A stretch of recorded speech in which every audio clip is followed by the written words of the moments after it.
Magandang araw mga bata! Lagi nating ginagamit ang pangalan sa ating mga kwento. Halimbawa, kapag kinukwento natin kung sino ang ating kasama, saan tayo pumunta at anong nangyari, gumagamit tayo ng mga pangalan ng tao, hayop, bagay, lugar o pangyayari. Sa araling ito, matututuhan natin kung paano gamitin ang pangalan sa ating sariling mga salaysay o kwento. Ang pangalan ay mahalagang bahagi ng pagsasalaysay. Sa bawat kwento, may mga pangalan ng tauhan, lugar, bagay o kaganapan na dapat malinaw na nababanggit upang mas maunawaan ang salaysay.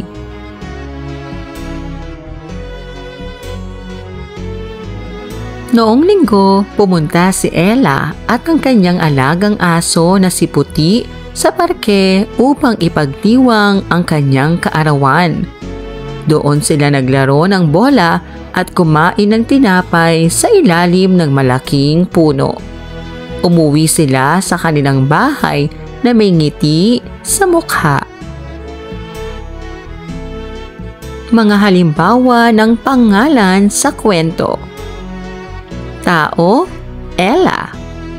Hayop, Puti, aso. Bagay, bola, tinapay. Lugar, parke, bahay. Pangyayari, kaarawan. Gawin natin. Basahin ang bawat salaysay, salungguhitan ang mga pangalan. Si Ana ay bumili ng tinapay sa panaderya ni Mang Tonyo. Ang mga pangalan ay Ana, tinapay, panaderya, Mang Tonyo. Si Ana ay pangalan ng tao. Ang tinapay ay pangalan ng bagay. Ang panaderya ay pangalan ng lugar at ang Mang Tonyo ay pangalan ng tao.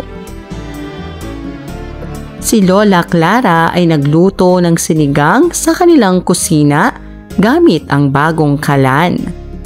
Ang mga pangalan ay Lola Clara, kusina, kalan. Ang Lola Clara ay pangalan ng tao. Ang kusina ay lugar at ang kalan ay isang bagay.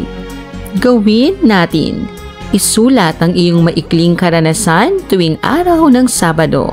Gamitin ang mga pangalan para sa tao, lugar, hayop o bagay o pangyayari.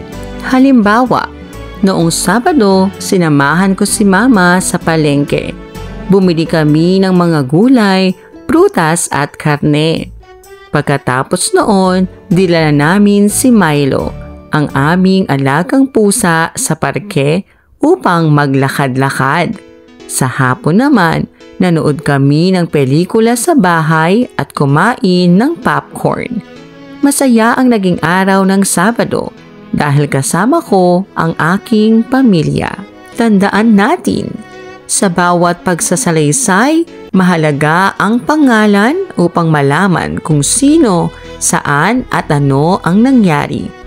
Nakakatulong ang pangalan upang maging malinaw at buo ang iyong kwento.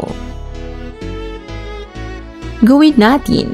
Gumawa ng maikling salaysay gamit ang mga pangalan.